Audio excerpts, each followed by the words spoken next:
All right, got a bit of an economic data dump today that we're going to go over. Uh, Again, a lot of economic news and trying to make sense out of the entire thing. I've got a lot of business follow-up stories. We're going to talk about China today. We're actually going to get into EV charging stations. Fascinating column in regards to the difficulties. It's basically a conundrum, if you will, when it comes to these charging stations. And we'll actually get into actually the history of gas stations.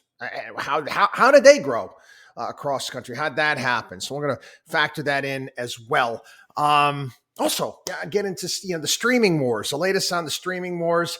CEO steps down. AMC layoffs happening there.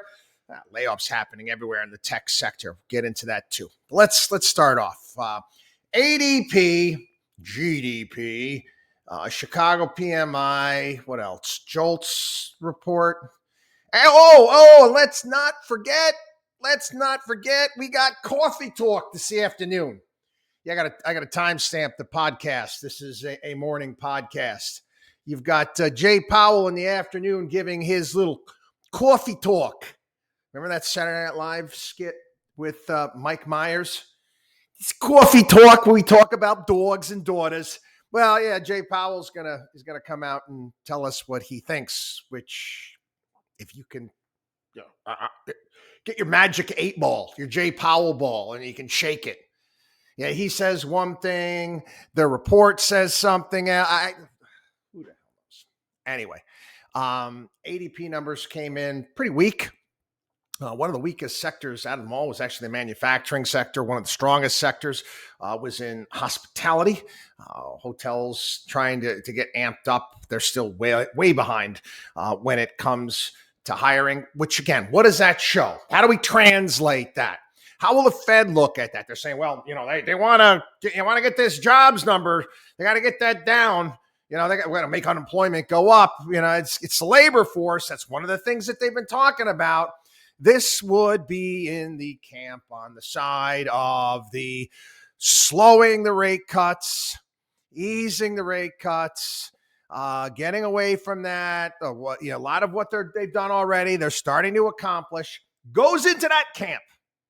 And you got the other one, you got GDP number, which was revised upward third quarter. Pretty strong, in fact. You got Chicago PMI down big time.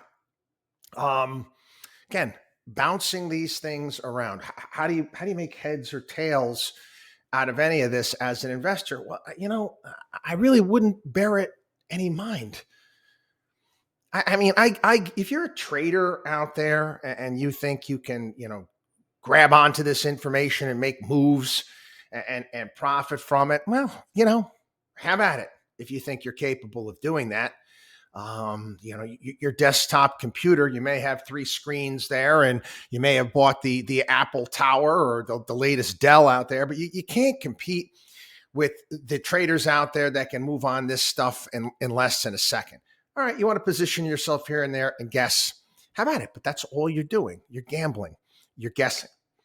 Trying to basically build a portfolio on this type of this environment we're in, the type of economic news coming from various different fronts, very hard to discern which way is up. Why bother, people? I learned this a long time ago. It's a complete exercise in futility. Not making any changes to my portfolio unless the fundamentals change. It happens.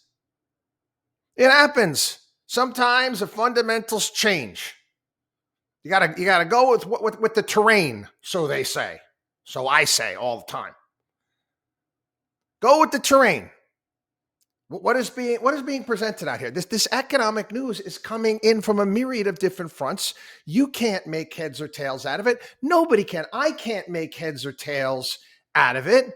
I'm not trying to guess what the Fed is going to do next. I'm looking to see what companies are going to be strong 5, 10, 15, 20 years down the road. You do that, you will be successful. time and time again. We avoid the latest fads, investment fads, what's being pumped up. We look for what is solid. Why? Because I don't know what I don't know. We talked about this yesterday. You know, you can keep a garbage company afloat for a long, long time. I've watched it. I've witnessed it. I've called out companies that have taken a hell of a long time. You've been listening to this show for how long? You take a look at the battlefield out there. All of these companies over the past several years that we called out, we warned you about. Well, it's the hottest thing out there. It's the greatest thing. Oh, this stuff, and people are going to stay home forever. No, they're not. No, they're not. It was inevitable. Again, if you traded it right, God bless you. God bless you. If you traded it right, fantastic. Good for you. It's not what we do here. So, yeah, we'll be waiting with bated breath. What does the Federal Reserve have to say? Again, this morning, one of my favorites interviewed on CNBC, Judy Shelton. Same camp that we are at this point in time. She is constantly reiterated the point that, it wasn't the Federal Reserve. It wasn't the Federal Reserve that decided to, do a helicopter drop of cash over the country. That was government that did that. That was a Trump administration. That was the Biden administration haphazardly just giving away cash. The United States government turned into a 1980s FM radio station. Ninth caller, we're giving away cash. In many ways, shape, matter, and form. And we're still doing it, in essence. The Biden administration just suspended student loan payments again. Hey, what the hell? Hey, no big whoop, no big deal. Again, that was the issue. Monetary supply has been greatly decreased. The higher rates at this point in time, I don't get it. I don't. Judy Shelton saying the same thing that we've been saying here on the program. How is it good for the economy? How is it good for the overall economy, the average American out there, when banks, rather than lend to small businesses, rather than try to grow the economy, rather than trying to make people wealthier, rising tide lifts all boats. We'll just, banks, why am I going to lend them money? I'm just going to keep it at the Fed at 5%. I'll just keep it there at the Fed at 5%. Why lend?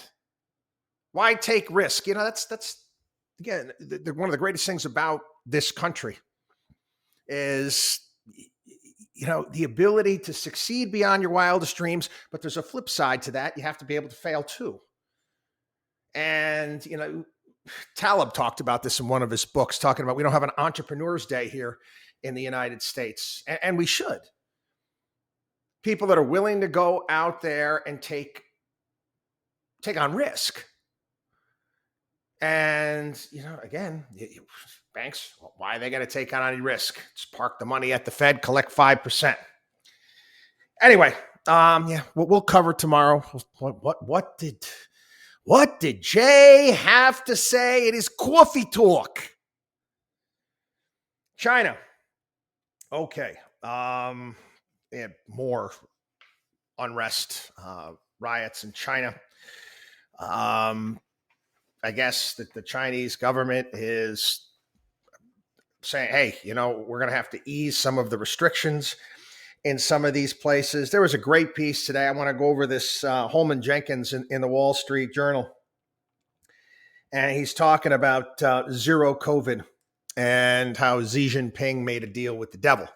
And this has been a point out there saying that Xi Jinping has kept all these zero COVID policies on because it allowed him to become, in essence, Mao Zedong, become ruler for life, was able to oppress the population. Now they're getting pushback, not to mention the fact that they just had the death of Jiang Zemin, who was the leader of China when they were basically really starting. They entered the WTO. You had major corporations like McDonald's and General Motors go into China. Hong Kong was transferred back. A period of time of I guess you want to call it optimism. Future economic growth. It's been described as happier times. He just died. I think it was 95, 96 years old. Don't quote me on that. Definitely in his 90s. And people are going to be, again, getting, nostalgic for that period of time. They're tired of the lockdowns. But again, I got to get this Holman Jenkins piece today. I want to start off here, a few paragraphs in. It says, I doubt Mr. Z drinks deeply of the mentality of the Western media, whose zero COVID delusions amounted to indulgence in the prerogative of the harlot through the ages. Western politicians weren't asking what made the most sense for society, but what made the most sense for themselves at a specific moment in terms of career preservation. Again, something that I have alluded to here on the program on many occasions. And again, I get the super Trumpsters. They're none too happy with me when I point this out. Trump failed. He failed. He listened to his advisors. He listened to the politicians. He was his whole thing. I'm not a politician. Bullshit. You listened to the politicians that told you what was the most politically expedient thing to do, and you followed. You followed Fauci. You followed Birx. You didn't follow Scott Atlas and many others that were saying, what the hell are we doing? Well, Xi Jinping, in the same light, said, hey, this is what's going to work for me and what I want to do. President Trump extended his social distancing guidance in March of 2020 based on polls that showed the public, however unrealistically, wanted and expected to be spared the virus altogether.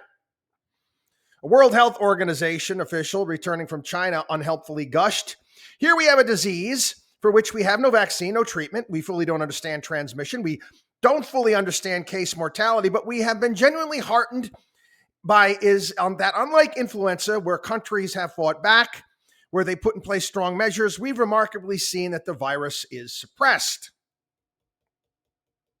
All but unasked, the obvious question, was COVID really so different and more containable than the flu? Or was China simply trying to do something few others in their right mind would try?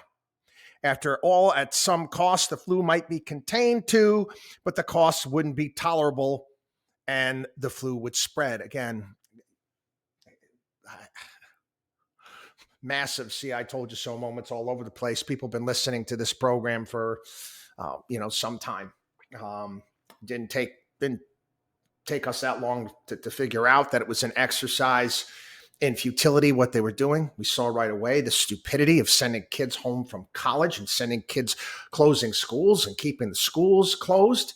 And the reality is when you're talking about a respiratory virus, you can run, but you can't hide. This is where the issue is. And this is where some really interesting articles are coming out in regards to China and what could happen next over there.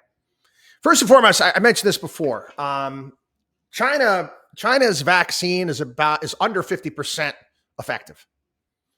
The vaccine that they're giving out in China is less than 50% effective. Many people say, well, why don't they just use our vaccines? They don't want to. They don't want to.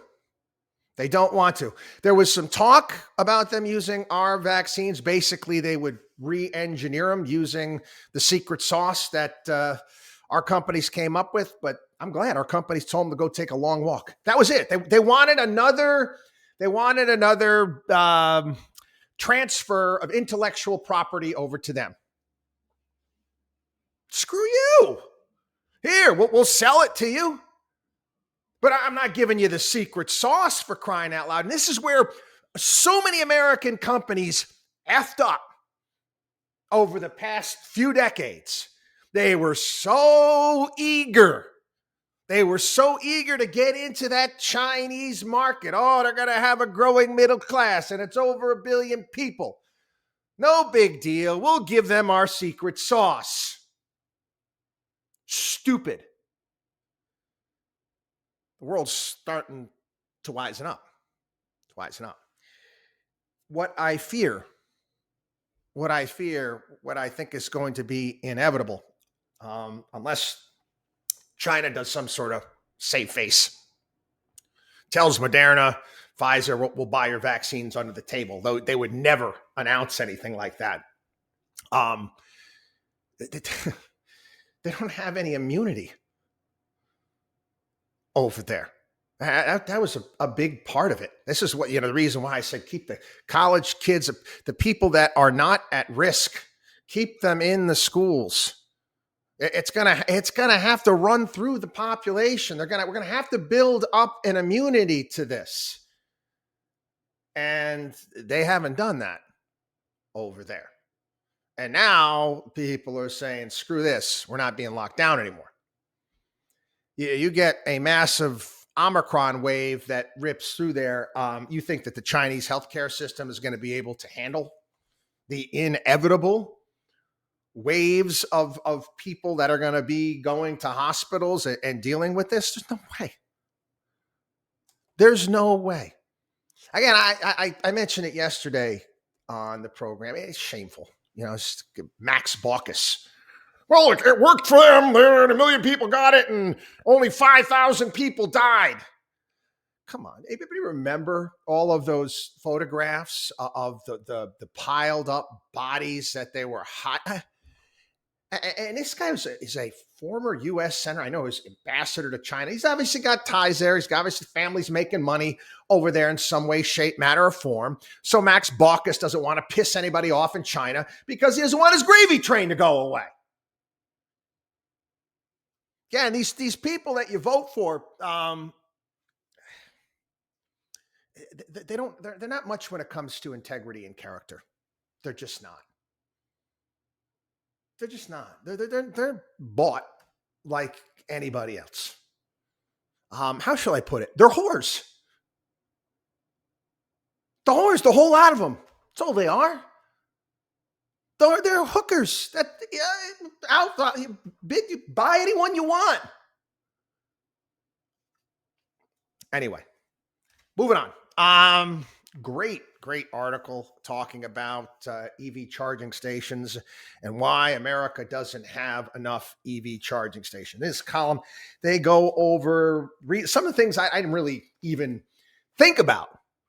I knew this was going to be an issue, but again, there's talk about various different monopoly utility companies that they want to control the charging stations in various different states and areas there.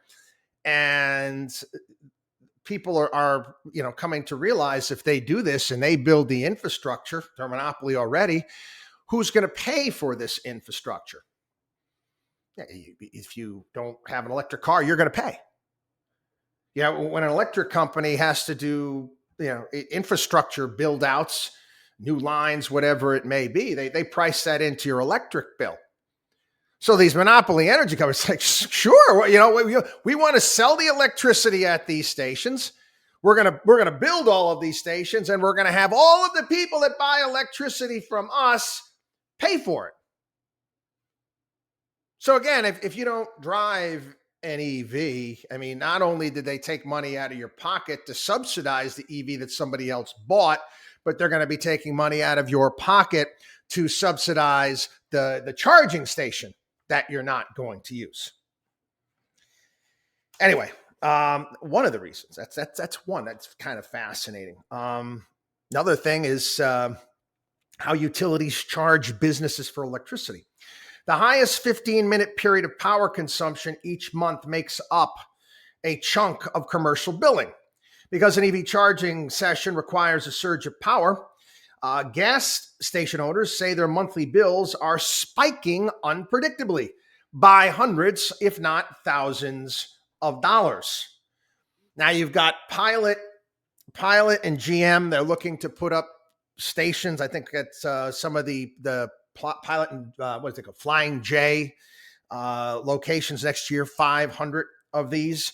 And I think it's considered under the Biden administration, a full working station. I get to have 4 chargers that have to be put up there. These companies trying to work with various utility companies to come up with a standard price across the board. They've got to negotiate with 300 utility companies. 300. Good luck with that. The turn of the 20th century, excuse me. Gasoline was actually sold on shelves. There wasn't any pumping stations at that point in time. Later, they had above ground tanks where a worker might, fill up a bucket and then bring it over to your car and pour it into your car's tank with a funnel. Pump set would be somewhat familiar to what we're using today. Started around 1915. They were at mom and pop shops only. It wasn't until national chains and multinational oil companies entered the business as automobile ownership increased, establishing gasoline brands such as Texaco and Conoco. Stations spread around the country. 1920, United States had 15,000 gas stations. By 1930, there were 23 million automobiles on the road, and the number of stations had topped 100,000. Okay, this, again, multinationals getting involved, private sector getting involved. Now, some people will argue, will say, well, what about the internet? What about the internet? What about, broadband, cell phones? The government invested in that. It did. However, whereas, again, we had telephone lines and we had means of communication. You had fax machines. Internet was something new. Yeah, come on. Let's just face it. It's something new. I don't even have a landline in my house anymore. I don't. All this smartphone, all of this broadband. Again, it's a completely different technology. Now, we already have, all right, I guess EVs are a different technology, but it's really, how much different is an EV? It gets you from point A to point B. Gets you from point A to point B the same way a gasoline-powered vehicle gets you from point A to point B. And again, states are coming out saying that the main officials, they're going to need government subsidies because they're not going to turn a profit for decades. Wisconsin, we have to build these things. It's going to take until 2040 before it's going to build out. There's also the question of who can fix these things. Many areas around the country, 3 hours plus, technicians have to drive to go fix these things. And they say a myriad of problems, from a wasp crawls into the gear, builds a nest, vandals, sticking gum in a credit card reader, all this stuff. JD Power Driver study released in August found that 1 out of every 5 owners don't ultimately charge when they try to do so. 20% go to charge a car and they can't charge because what? It's broken. 2022 study led by the University of California, Berkeley tested 657 public EV fast chargers in the greater San Francisco Bay Area and found that more than a quarter, 25%, San Francisco didn't work. All right. I just gave you all of these issues and all of these problems. And again, I want to make it perfectly clear. I have no problem with electric vehicles at all. And you take a look at Tesla, they've built their own network of charging station all by themselves. That's not necessary. I mean, they're government subsidies that they gave to help build Tesla cars. I get all that. But they went out there and they built charging stations for Tesla vehicles. Again, you drive, I'm on the road a lot, obviously with lacrosse tournaments with the kids, visiting my son in college. If I'm on I-95 and I pull at a service station, on I-95. I see Tesla chargers as far as the eye could see in all of these places. Do I see anything else? No, not really. They might be there. Okay. But again, it's obvious. The malls, various different places, you see the Tesla chargers. Now, we've talked about, I'm going to tie this into Amtrak as well. You want to adopt a technology. You want to adapt to technology. You want to grow in industry. The focus should have been completely on areas where electric cars would be most useful, where they made the most amount of sense. It was funny. Jay Leno was being interviewed about electric cars, and he mentioned the same thing because he loves, obviously, he's a car collector, because car shows. He's talking about these cars that he owns. He says, these cars are, for certain things that I like to do. He says, but, if you're stuck in traffic in California on a highway or someplace, electric vehicles kind of the way to go. And he's right. He's right. If it was my wife and I, and the kids are gone, and just say I'm living in I'm living in New York City. I don't really even need a car in New York City, quite frankly. But just say I wanted to have one. That would be a place, if I could charge it at the garage that I was in, obviously, that would be a place where, I'd have an electric vehicle. I'm not going anywhere. I'm not driving any great distance. Talk about the Northeast quarter here, population centers. If they went you want to go all in EVs and charging stations, do it in the Northeast quarter in the same way that's the only area that's actually profitable for Amtrak. Eventually, these other areas, they will adopt it as the price comes down. This is my whole point behind subsidizing things. You're just throwing money at things that don't make any sense. You want this thing to work, okay? Have it work here. Have it work in these areas where it makes the greatest amount of sense. Rather than try to say, hey, you know what? We got to have it in Wyoming. We got to have it at in the national parks. And all. What? Are you kidding me? That doesn't make any sense. Anyway, my thoughts on that. All right, story today. It was not sustainable or real. Tech layoffs approach Great Recession levels. And more announcements today as DoorDash, I think, laying off 1,200 people. None of this should be a surprise. What are the numbers now?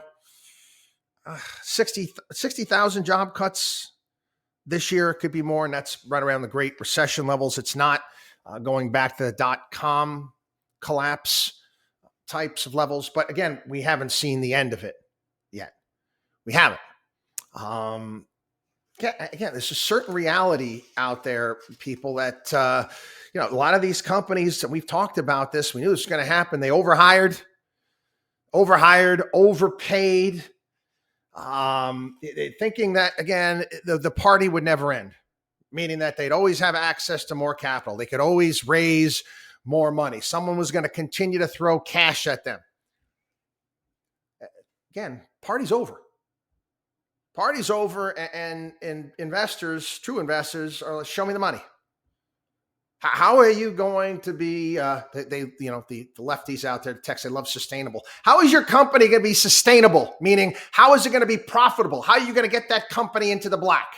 That's what these companies are concerned with right now. And quite frankly, they should have been concerned about it a while ago. But again, hey, fools want to throw money at these things. They're going to take it.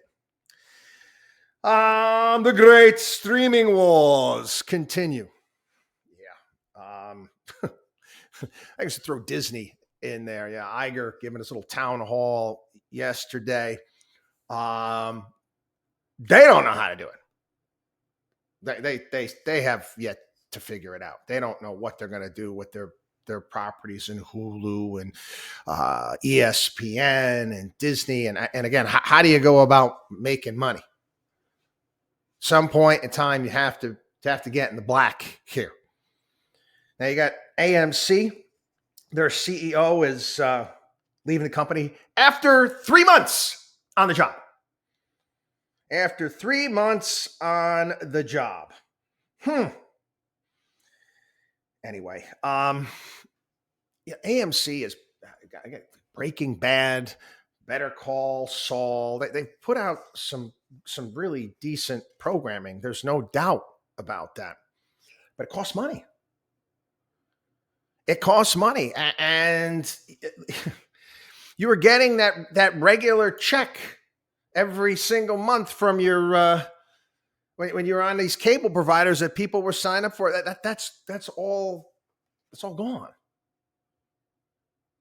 That's all gone. I'm going to go back, and I'm a little worried about this. I am. There has to be consolidation, and certain ones are going to go by the wayside. It is what it is. Some are going to just have to go away. But if you go back, to the days when Napster came out and Kazaa and all these free music sharing services that were put out, and I'm sorry, maybe it's not old, but the quality of music, I think, has fallen off a cliff since then to some degree. Artists have to find a different way of making money. Finally, they have to go to the touring model. I get that. But again, you're going to get what you pay for at some point in time. And people are not willing to pay, you're going to get crappier quality. Again, there's talented people out there, like I said, putting out great show, Breaking Bad, Vince Gilligan, great job, Better Call Saul. These talents out there are going to exist. Again, there's going to be a consolidation. I don't see how this could go on for that long. And I said, when you got companies like Disney that are basically like, now what? It's an issue. It's an issue. And if you've noticed, how many people that noticed there, you're taking a look at, I'm a one who's cut the cord. I don't have cable. You notice all of a sudden, hey, your bill's going up. Hey, your Netflix bill's going up. Hey, your Disney bill's going. Hey, this one, they're charging more. They're charging more. Anyway, another side part of this too is the crypto crash that's taken place. Do you have any idea how much money those crypto companies spent? Those crypto companies spent, millions, hundreds of millions of dollars in advertising. Which, again, and we told you here on the program, is essentially networks taking money to market a Ponzi scheme. Which they did. They took money to market a Ponzi scheme. The Ponzi scheme's falling apart. Advertising dollars have dried up, and all of these companies, streaming companies out there, don't know what to do next. Reality. Another story out there. Unions are none too happy with the Biden administration. Speaker Pelosi said the House lawmakers will take up legislation to stop a nationwide strike by railroad workers by imposing a proposed contract that members at 4 railroad unions had rejected. Again, this is under the Commerce Clause of the Constitution. It's something they can do. It will pass the House. The issue is whether or not it will get through the Senate, because the Senate rules, you can filibuster it. And somebody wants to filibuster. Bernie Sanders wants to filibuster it, or somebody else. Who knows? I heard rumors that Marco Rubio wants to filibuster this. Well, then, guess what? Gonna have a railroad strike. And did I mention here on the program what could happen? The poop train problem. Better remember the poop train that was stuck in Alabama several years ago. I don't know how many years ago it was, and how the god-awful smell. That was New York City poop. Yes, they the waste centers, they dehydrate human waste, they put it on trains, and they ship it to landfills. What's going to happen if those trains are not running? Yeah, they're going to have a pretty stinky situation there in New York. Anyway, this federal government is now going to backstop mortgages of more than 1 million. I'm going Dr. Evil on this. $1 million. Yeah. The maximum size of home mortgage loans available for backing by Fannie Mae and Freddie Mac will rise to 1,089,300 next year, just in a few expensive markets. And again, I got to kick this. It's got to be an expensive. You got to be in San Francisco and Washington, D.C. and others out there. I don't know. How about, I don't know, how about getting the cost of living down there the old-fashioned way, lowering taxes? No. Instead, we'll have the taxpayer backstop these mortgages. Again, makes you kind of want to pull your hair out to some degree. Then the story, Rand Paul, and he's one of the few that are out there that actually call out the powers that be when it comes to government spending. They don't really exist much anymore. I always talk about the late, great Dr. Tom Coburn. They call him Dr. No. Biden administration is trying to figure out where $20 billion in aid went when it was sent to the Ukraine. Where'd it go? They can't account for it. Again, I don't understand why more people, it just doesn't bother them. This is, again, I guess a lot of people out there, they don't really pay taxes. They don't pay federal taxes. I was close to 50% of the population right now. Yesterday, was it 40% of the people that actually file taxes don't even pay them because they don't owe anything. But, for you out there, to taxpayers, taxes, $20 billion, you just lost it. Did you ever think about, I wonder how much, just out of curiosity, I wonder how much $20 billion would weigh in cash and $1,000 bills. Tons, it would have to be. You would be talking in the tons. Now, I know they didn't send cash over there like Obama sent cash to Iran back in the day, but $20 billion they can't account for. They can't account for, and guess what? Hey, listen, all networks, Fox News, all the hawks there, Sam Eagle Hawks, all right, support Ukraine. We got to keep sending weapons and guns. How about we don't send another freaking thing over there until we can account for that $20 billion that went missing? Just saying. Right there, buddy. WatchDog on WallStreet.com. WatchDog on WallStreet.com. We'll see you.